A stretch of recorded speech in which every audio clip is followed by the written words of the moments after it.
All right, Colin. So the purpose of this exercise is to help you see and understand exactly what your numbers are doing and where they're headed, so that you're able to gauge kind of where you're going to be in the future.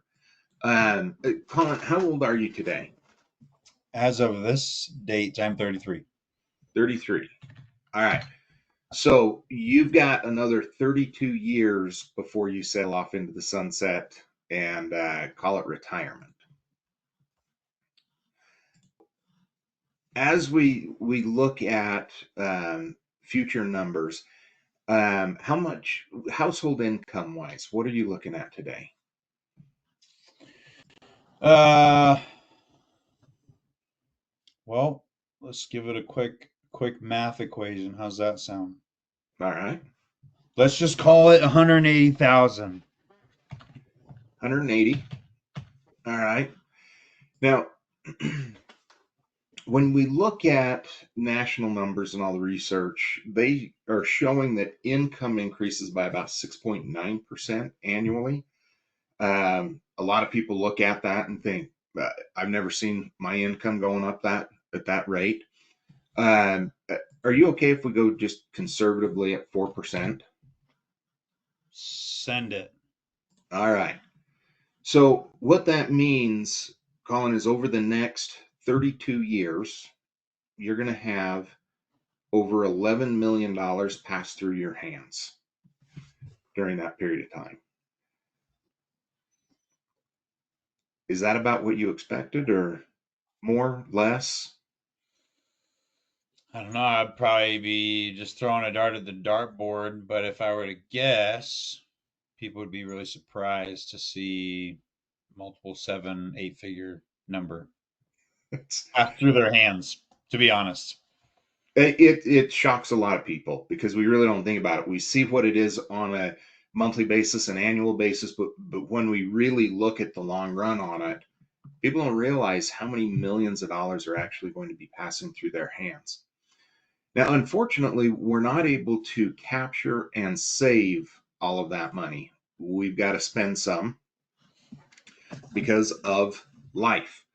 And as we look at once again national data statistics and numbers, it tells us that Americans are crappy savers. We have really only about a 4% savings rate, which means you're going to spend 96% of that money that comes through your house on an annual basis, which would be about $172,000 this year. But the issue with that is not just what is happening this year. You may have noticed is that every time your income goes up, so does your lifestyle, that spending as well. Yep. I remember years ago, I always thought, man, if I could just make an extra $10,000 a year, I could, and I had my list of things that I wanted to save for or begin to invest in. And within a couple of years, I was making that extra income, but I couldn't figure out where the money went. It just kind of vaporized on me. Have you ever experienced something like that? We just talked about it the other day. So, yes, I have. Just talking about it the other day. All right. So, because our income and our expenses rise at the same rate, that 4% savings rate, unfortunately, of that $11 million, you're only going to capture about 450,000 of that. Now, we are going to be able to get a rate of return from investing. Typically, net annual rate of return over an extended period of time, we're looking about 6%. So, my first question, Colin, is do you think that $450,000 would be sufficient by the time you retire? Not even close. Might give you like, well, depends on your lifestyle, but at that point, like 2 years of retirement, living the same way you're living. Ballpark, rough numbers, maybe two and a half. Yeah, we're going to burn through that really quick. Now, at a 6% rate of return, we're fortunately we'll be able to extend that by a couple of years. We're now looking at 1.1 million, as we see right here. Yep. Based on your last comment, it doesn't sound like that's going to cut it for you either. Nope. Okay, so Colin, there's two ways we can build this number and get closer to your target. The first one is chasing rates of return.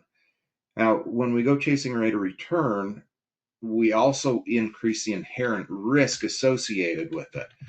But let's assume for a minute we could get a 10% rate of return without bringing in any additional risk. With that 10%, Colin, how much bigger do you think we might be able to make that 1.1 million? Is it 4? Let's call 4? it 6. No, I'm saying let's call it like 7 million, 8 million. 7 million. 7 or 8. Okay. Close. 2.3. Not close. Good try. Good call. All right. So 2.3, we've made some headway, but are we there yet? Is that going to be enough for you? No, I was hoping for 7 or 8, so I'm not quite there yet. All right, you're hoping for 7 or 8. So the second way we're able to impact the end result number without increasing risk is going to be um, focusing on controlling the cash flow and how money moves through your world. So if we were to look at putting a structured cash flow system in place, do you think, Colin, it might be possible to, instead of spending the entire increase every year, maybe we just spend half of it and capture the other half? So income goes up 4%, you save 2, you spend 2. How realistic do you think that might be if we have the right system in place? I think very doable. Okay. Now, if we were able to get just the same 6% rate of return, how much of an impact do you think that 2% savings increase each year might be? More than the inverse. I think that's probably a true principle. Okay. So you think it's going to be better than chasing rate of return? Well, yeah, if you got up to 2.3, but you're decreasing your expenses by 4%, or you said your increase was the same, I think it's pretty Sure. reasonable that it's going to be even higher than just the other aspect. You're right. Ah, I got close to 7. Yes. That's a pretty crazy number. We were looking at 2.3 by chasing a higher rate of return, but you more than 3x'd what you would have been chasing for Yeah. by, by just simply putting a structured cash flow system in place. So, Colin, if we were to work together, where would you like to start? Would you like me to start focusing on better rates of return, or should we start first with a good structured cash flow system? Definitely the latter. All right.